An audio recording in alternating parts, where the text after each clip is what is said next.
interest to members of the public, particularly on the 4 ministers that are yet to be sworn in, and if there were any changes, or if there will be any changes.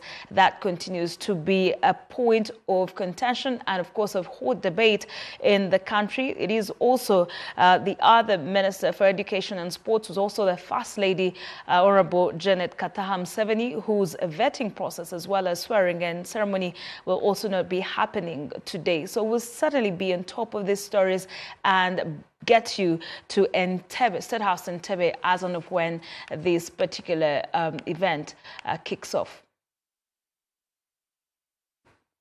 Now, investigations into the mob action which resulted in the death of rugby player Sydney Gongodia are ongoing, with 3 suspects in police custody. Police spokesperson Kituma Rusoke says the authorities are to continue the search of all suspects involved in the incident that took place on 5th June 2026.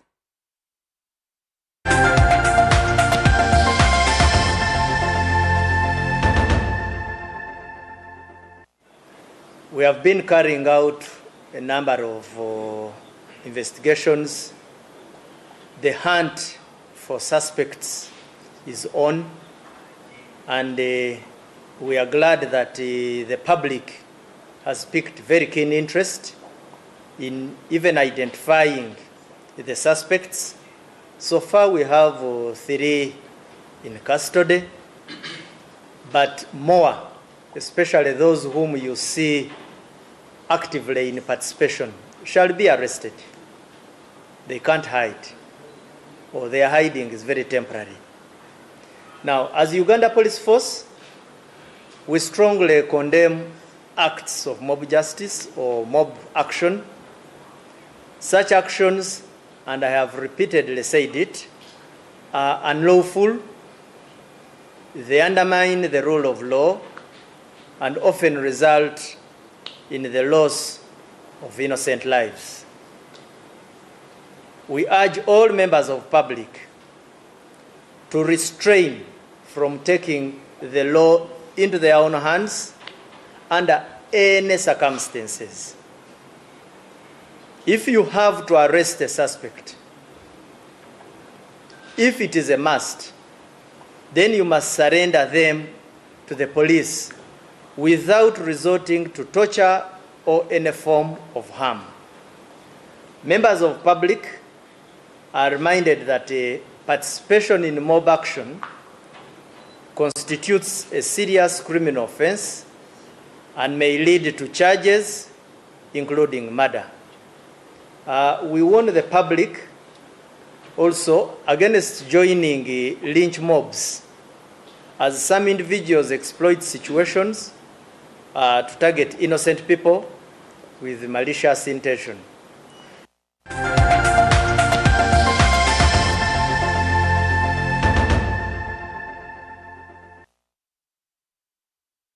Management Authority NEMA, together with stakeholders like Bunyoro, Kitara Kingdom, district leaders in Kikube, are launching the restoration of the degraded part of Bugoma Forest that was encroached on by Hoima Sugar Limited. Locals doing farming and charcoal burning. The executive director of NEMA says they had a series of engagements with Hoima Sugar and people until when they agreed that no degradation should continue happening and the degraded area be restored. This afternoon, we're joined by the Bureau Chief there, that is Alan Wesuga. Very good afternoon. Alan, let's get into how the restoration process will be undertaken.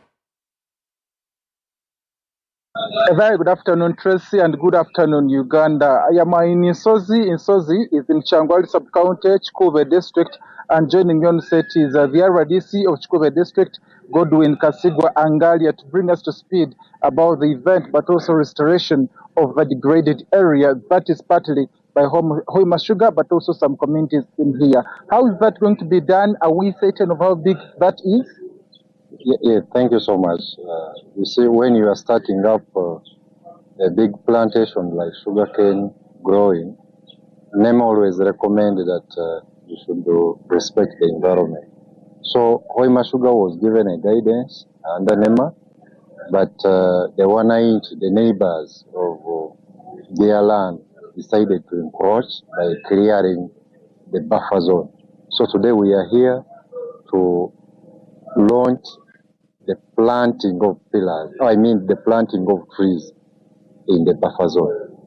Are we certain how big that is? But also there have been cases of planting and then they are uprooted again. The element of destroying the planted trees, that one we are going to give them more manpower and UPDF.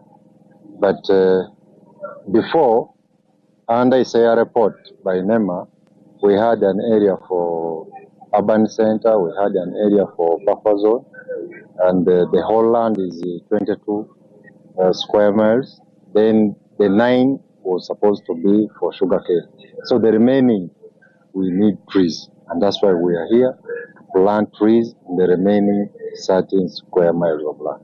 I know we have NEMA, we have UWA, we have the district leaders. Who is taking lead and how is the exercise going to be? Is it a one-day thing? This is a big exercise. 13 square miles is not a small land.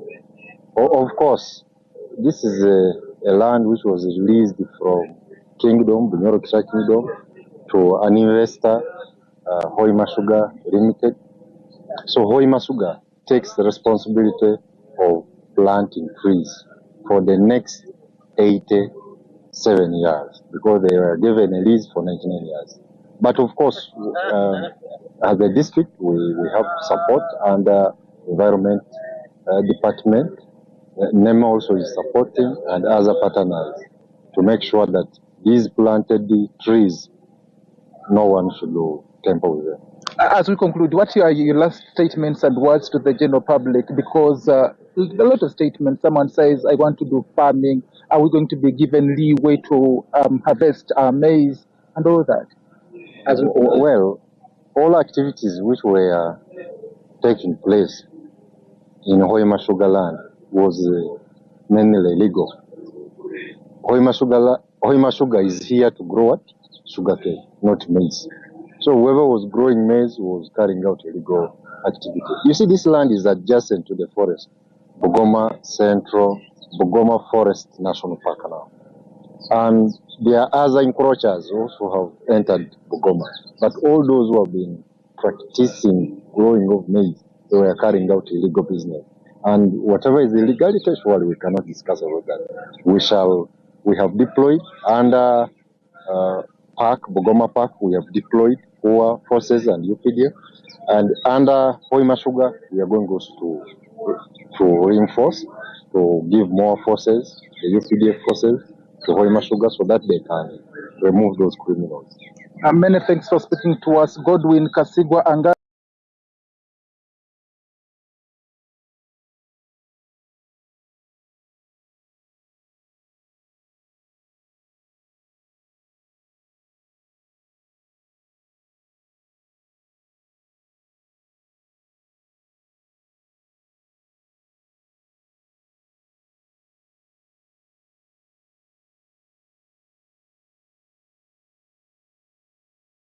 Committees at landing sites. The exercise aims to improve governance, promote sustainable fishing practices, and enhance compliance with regulations designed to protect Lake Wamala's resources. This afternoon, we're joined by Catherine Namgera, who has details of this story. Catherine.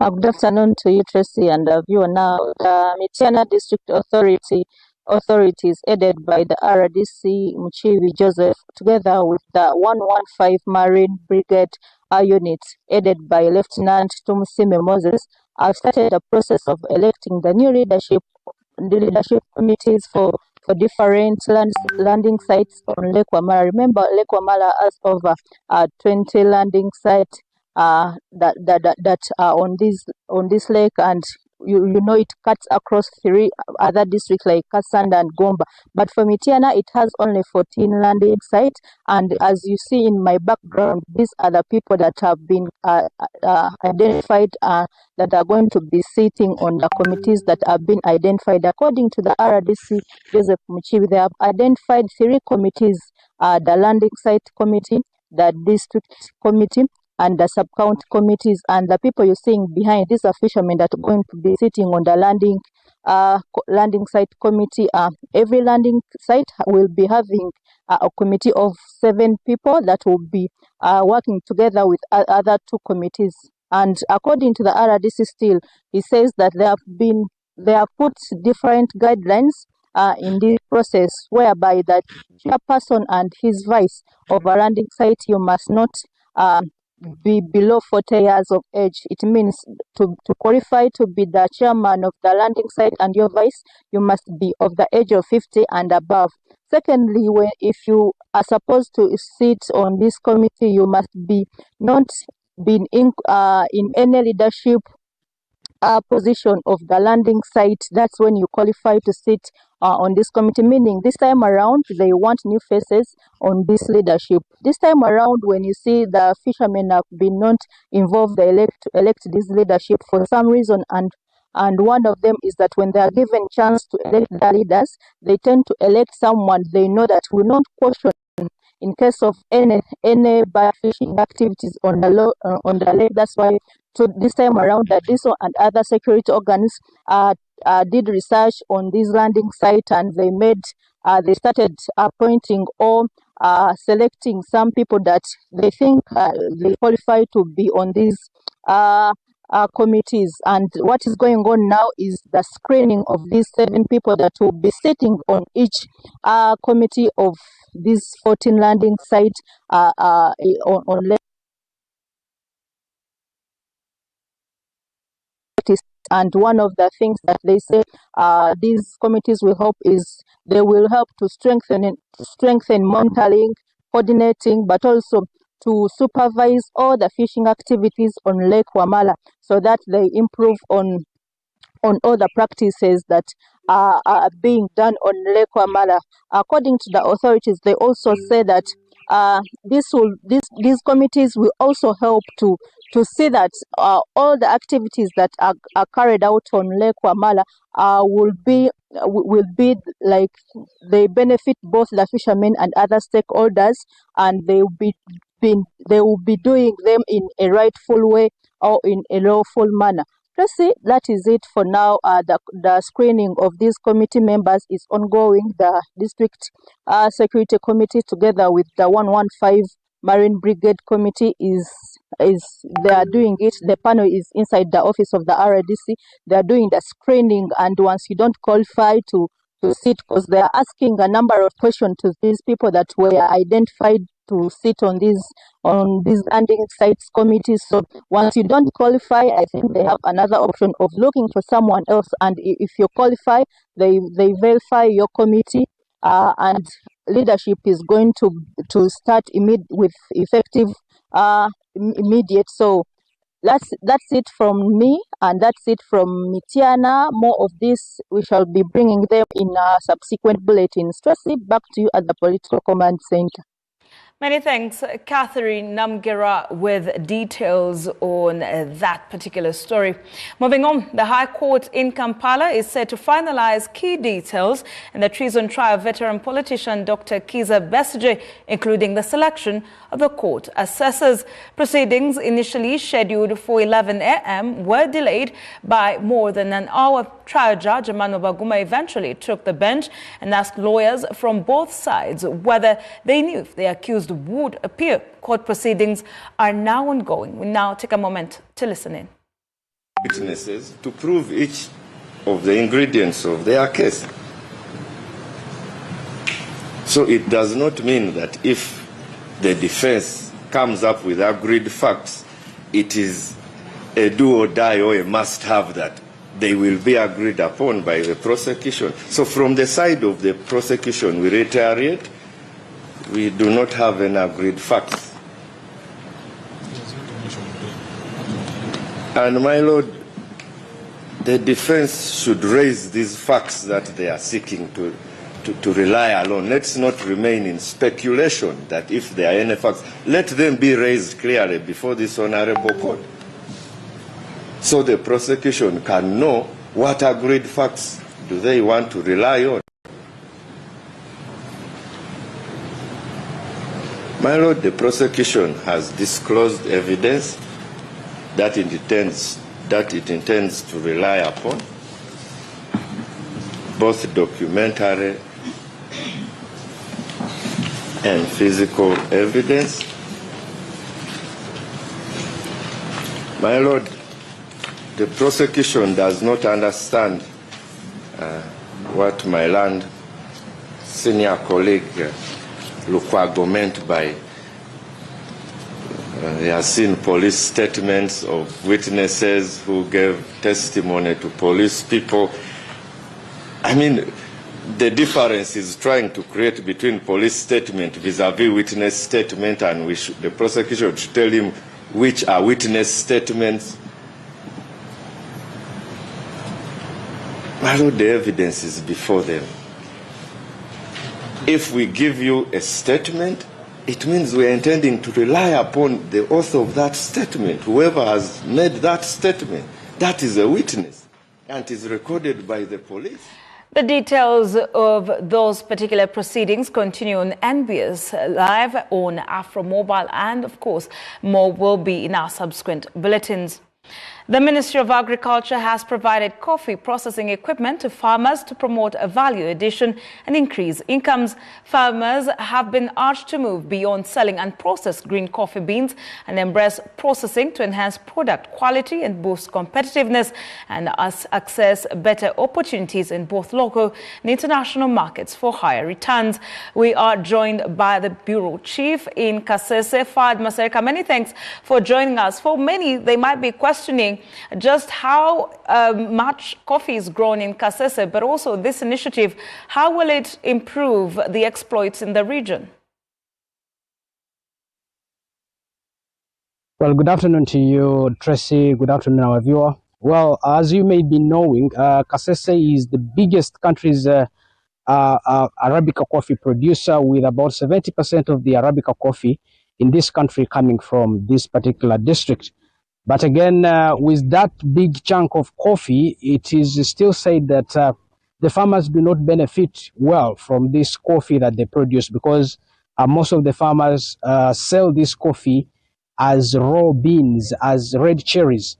That actually affects how much they produce, how much they get from the coffee, and that is why the Ministry of Agriculture has come up with this initiative to give out equipment that will help farmers add value to this particular crop, and that will enhance, first of all, the quality of the produce, but also how much these farmers will be earning from this particular crop. Let's first listen to what the PS, Ministry of Agriculture, had to say about these machines that we are given to about 6 sub-counties in this particular district. Let's first listen to him.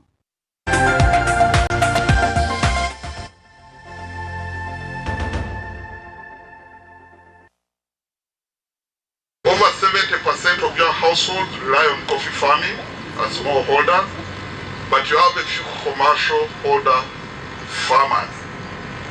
Now, this is where the problem is.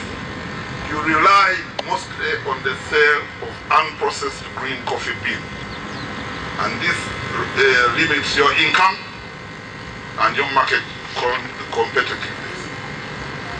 But the crop contributes significantly to food security, education, healthcare, and community resilience. Now,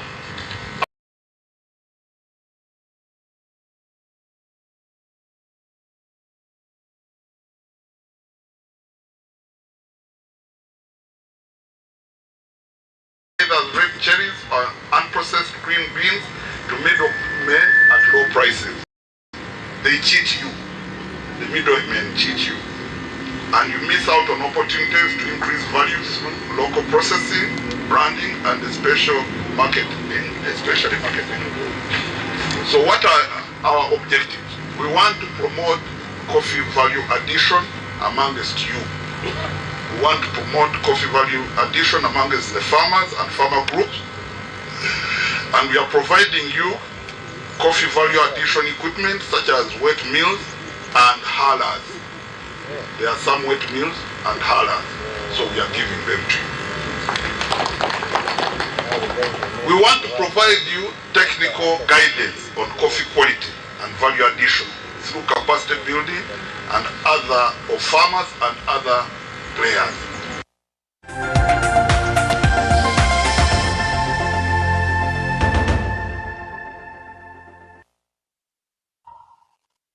Well, just like you've heard from the PS, this particular initiative has been rolled in about 6 areas in this district, and they were given to coffee farmer groups. In these areas, we're talking about Kinyamaseke Town Council, we're talking about Bugoye Sub-County, Maliva, Chanya Town Council, Bwera Sub-County, Kasese Municipality, but also Lake Katwe Sub-County. And we also heard that the PS talked about stamping of coffee trees, because some of the coffee trees here in Kasese have overgrown and they no longer produce according to how they are supposed to produce. And the farmers have been advised that they should stamp these coffee trees so that they rejuvenate as new plants, so that they produce new crops, new seeds, and then that will mean new money. Let me get back to you, Tracy, at the Political Command Center.